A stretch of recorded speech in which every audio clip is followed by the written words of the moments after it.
এবারে finish stable bleaching পাউডারের সৌজন্যে বিশেষ আয়োজন কোরবানির হাট।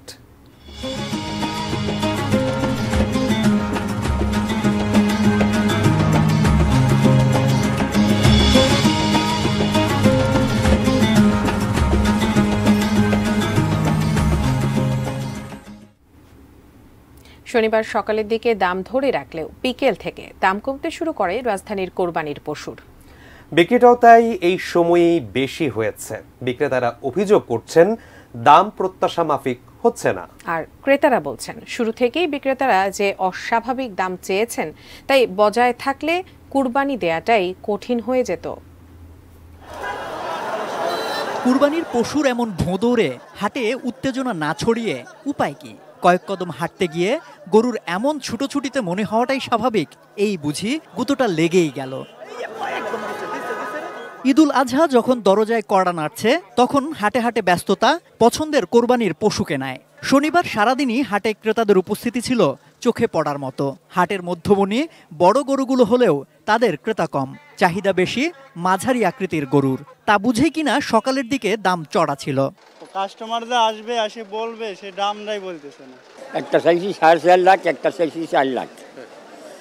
এর মধ্যে কোনো গরু কোনো দাম ফলাফল আসে নাই। তবে দুপুরের পর থেকে হাটের চিত্র বদলাতে থাকে। বিক্রেতারা পশুর দাম কিছুটা ছাড়েন, ক্রেতাদের উপস্থিতি বাড়ে, বেচা বিক্রি হয় জমজমাট।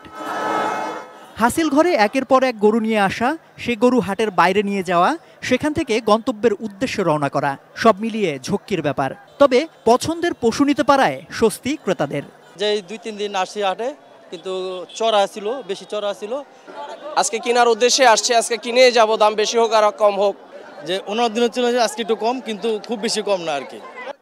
হাটের কোণেই পশু সাজানোর রঙিন মালা, রঙিন দড়ি বিক্রি করতে দেখা যায় অনেক মৌসুমি ব্যবসায়ীদের। হইচই দরদামের মাঝেই দিন গড়িয়ে রাত নামে।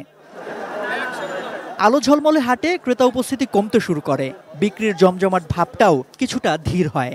ক্রেতার তুলনায় হাটে পশু যথেষ্ট থাকায় খামারি মৌসুমি ব্যবসায়ীরা আগের মতোই আক্ষেপ করেন, প্রত্যাশা নাকি পূরণ হচ্ছে না।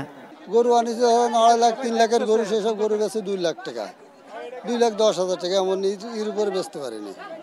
এখনো বহু গরু আছে, গরু লিয়ার লোকই নাই।